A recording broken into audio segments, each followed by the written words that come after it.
नमस्कार मित्रांनो, सगळ्यांचे स्वागत माझ्या कॉमन मॅन या यूट्यूब चॅनलवर.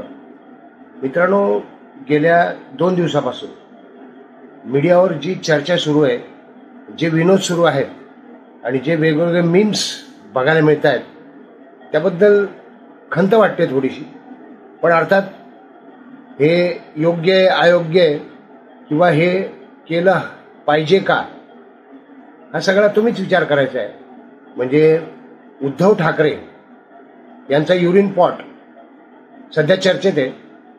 म्हणजे निवडणुकीच्या काळामध्ये अनेक गोष्टी चर्चेत असतात, अनेक गोष्टींवर विनोद होतात, पण युरिन पॉट याबद्दल यावरून जे विनोद सुरू आहेत ते खरोखर काही वेळा उद्वेग आणतात. होय, उद्वेग आणतात. कारण युरिन पॉट ही आजारी माणसाची गरज आहे. आजारी म्हणजे बेड रिडन माणूस नाही म्हणत मी, त्याची तर गरज असतेच. आजारी म्हणजे काय की डायबिटीज ज्यांना प्रॉब्लेम असतो शुगरचा, त्यांना लघवीचाही त्रास होत असतो आणि वारंवार त्यांना लघवीला जायला लागू शकतं. अशा वेळी ती व्यक्ती जर एखादा मोठा नेता असेल, सेलिब्रिटी असेल, तर वेगळ्या ठिकाणी जाताना, विमानातून प्रवास करताना किंवा हेलिकॉप्टरमधून प्रवास करताना, हेलिकॉप्टर विशेषतः, विमानातून ठीक आहे, विमानात असतं स्वच्छतागृह, मात्र हेलिकॉप्टरमधून प्रवास करताना त्या व्यक्तीने सोबत युरिन पॉट जर नेला असेल तर त्यात विनोद करण्यासारखं काय आहे, हा पहिला मुद्दा आहे माझा. दुसरा मुद्दा असा आहे की सेलिब्रिटी जेव्हा दिवसातून 3-4 सभांना जात असतो आणि अशा वेळे त्याला प्रत्येक ठिकाणी सुरक्षित असे स्वच्छतागृह मिळणे कठीण असते आणि 4 लोकांमध्ये तो, जसे सर्वसामान्य लोक रस्त्याच्या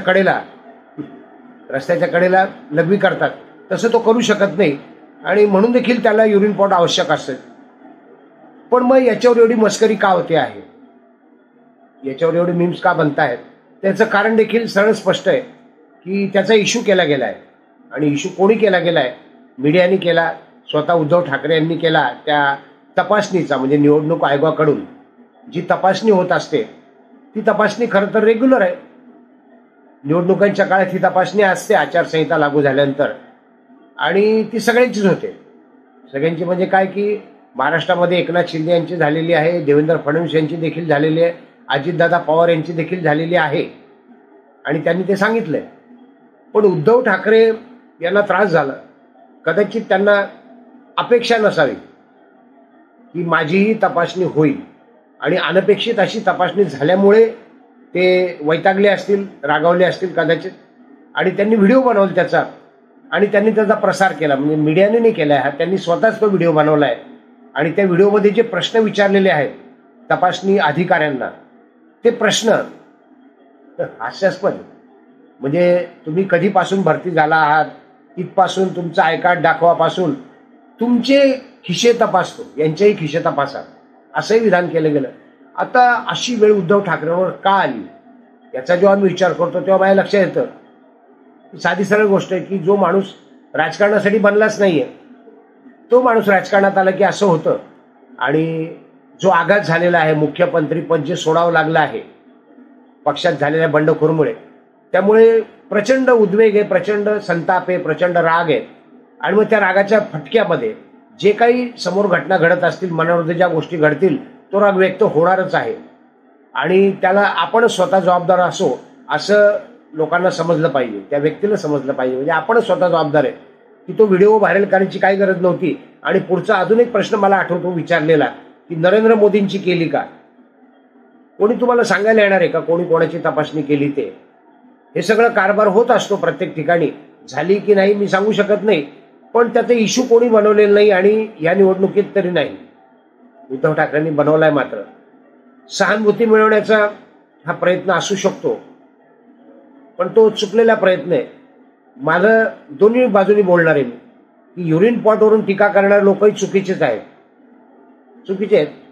कारण ती त्यांची गरज असू शकते आणि त्यावरून विनोद करणं, खालच्या पातळीवरचे विनोद करणं, घाणेरडे विनोद करणं, ही महाराष्ट्राची संस्कृती आहे काय, हे आपण स्वतःला विचारलं पाहिजे. आणि उद्धव ठाकरेंनी देखील आत्मपरीक्षण करण्याची गरज आहे. जर त्यांनी प्रकाश आंबेडकर यांची साथ सोडली नसती, हो सोडली आहे त्यांनी, कारण लोकशाहीच्या निवडणुकीमध्ये प्रकाश आंबेडकरांना जागा वाटपाबाबत कसं लोंबकळत ठेवलं गेलं आणि त्या जागा वाटपावरून मग कसं फिसकटलं त्यानंतर प्रकाश आंबेडकर आता स्वतंत्र लढत आहेत, वंचित बहुजन आघाडी. त्यांना काही जरी टीका केली प्रकाश आंबेडकर यांच्यावर, त्यांना नावं ठेवले, तरी देखील ते लढत आहेत, ते नेटाने लढणार आहेत आणि ते वंचितांच्या हक्कांसाठी लढत आहेत, हे आपण विसरू नये. त्यावेळी जर उद्धव ठाकरेंनी प्रकाश आंबेडकरांना काही जागा देण्यासाठी पुढाकार घेतला असता, शरद पवार यांच्याशी बोलले असते, राहुल गांधी यांच्याशी स्वतः बोलले असते, त्यांचा शब्द टाळता आला नसता कदाचित.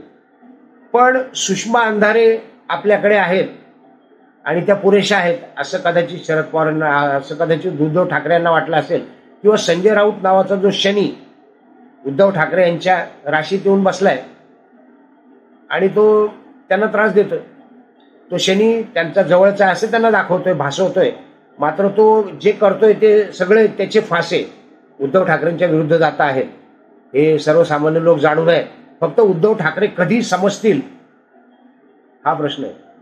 आणि म्हणून म्हटलं की ज्यांचा पिंड राजकारणाचा नाही, प्रकृती राजकारणाची नाहीये, तो राजकारण ज्यांना फारसं समजत नाही आणि त्यांनी एकदा म्हणूनही दाखवलंय की त्यांना अर्थशास्त्रातलं काही कळत नाही, अर्थसंकल्पाबद्दल काही कळत नाही आणि राजकारणात ते अपघाताने आले आहेत असंही त्यांना वाटतंय. मुख्यमंत्री देखील ते अचानक झाले असंही त्यांना वाटतंय. त्याची पार्श्वभूमी काही असो, ते अर्ध मुख्यमंत्रीपद माहिती आहे सगळ्यांना. पण सध्या जे काही चाललंय ते राजकारण खालच्या पातळीत चाललंय. विरोधी पक्ष असतील, सरकारी पक्ष असतील, एकमेकांवर ज्या पद्धतीने टीका करतायत ती टीका खालच्या दर्जाची आहे आणि तारतम्य बाळगण्याची गरज आहे असं सर्वसामान्य नागरिकांना वाटत असल्यास चूक नाहीये. लाडक्या बहिणी योजनेवरून देखील व्हिडिओ बनेल, त्याच्यावर बनवणार आहे मी, की त्याच्यावर कशा पद्धतीच्या टीका होत आहेत, सध्याचे प्रश्न नेमके काय आहेत आणि आपण टीका कुठल्या गोष्टींवरून करतो आहोत किंवा कुठल्या गोष्टींचा इश्यू बनवतो आहोत, याचं सगळ्याच राजकीय पक्षांनी भान सोडल्यासारखं आहे. काय बोलणार अजून त्याच्यावर. युरिन पॉट हा चर्चेचा विषय असू शकतो आणि हा विनोदाचा विषय असू शकतो. नवले भेटत नवीन video common man sir. Video आवडला असेल तर लाईक करा, शेअर करा, सबस्क्राईब करा. धन्यवाद.